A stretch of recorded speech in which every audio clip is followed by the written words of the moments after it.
Thin fingers crease a square of pale blue paper, while car horns, hurried footsteps, and a distant drill compete for attention nearby.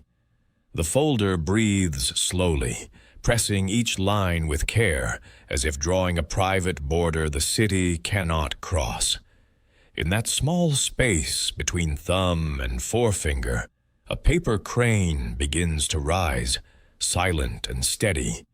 Here, balance is not a dream, but a quiet craft. When thoughts compete for space. Many days feel like crowded stations inside our heads. Schedules, messages, and unfinished conversations all jostle for the loudspeaker, leaving no platform free for rest.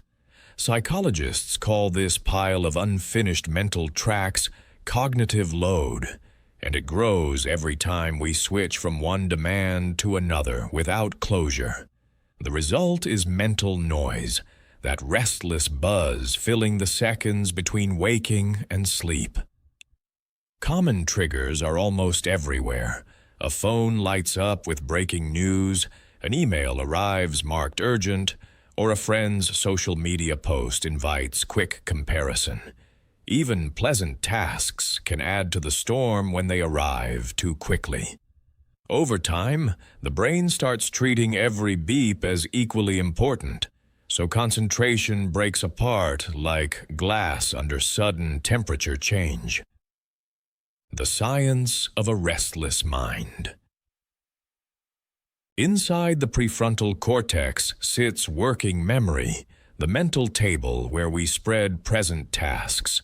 Research shows it can hold only a handful of pieces at once, usually fewer than our to-do lists demand.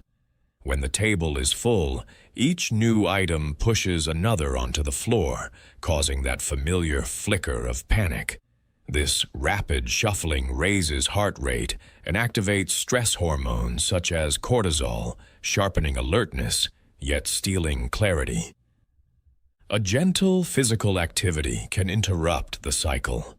Small, repetitive motions, kneading dough, brushing a pet, folding paper, feed the brain predictable data. Sensory nerves in the fingertips send steady signals to the somatosensory cortex, which then calms the amygdala, the area that sounds internal alarms. Put simply, when the hands repeat a safe pattern, the mind receives proof that no immediate threat exists. Meeting the other perspective. Now step back to the blue paper crane from the opening scene. To outside eyes, it is only stationary bending into a bird, yet for the folder, it is a second perspective on the same busy street.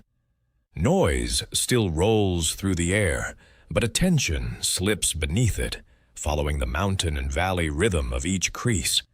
The ordinary square becomes a wordless instruction. Focus here, not there. This contrast shows two realities running side by side.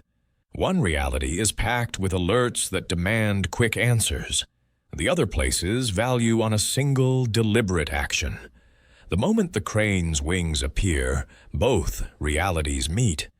The city has not grown softer, yet the internal microphone now records mostly the rustle of paper.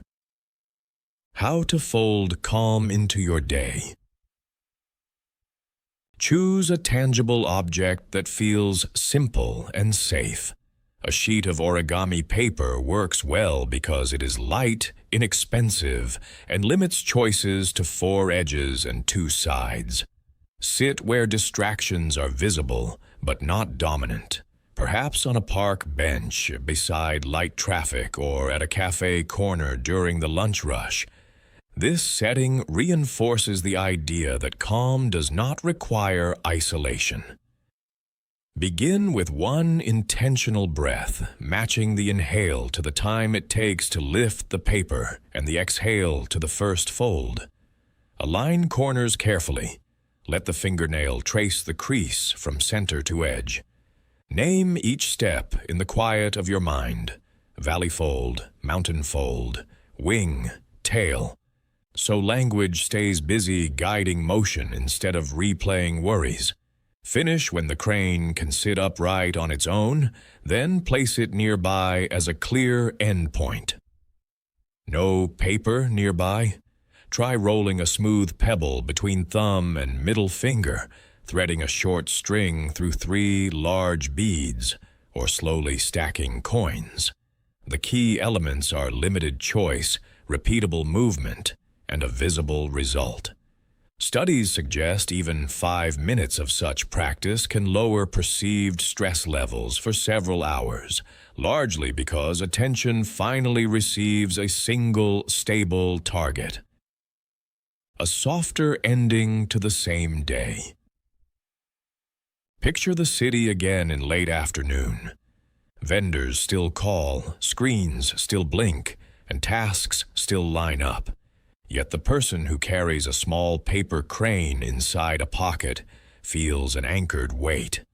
Each time, noise swells. Fingertips touch the folded wings, recalling the earlier steadiness of breath and crease. The outside world has not changed, but the dialogue inside the skull has dropped from a shout to a low, manageable hum. That tiny crane becomes proof that silence can be handcrafted, one deliberate fold at a time.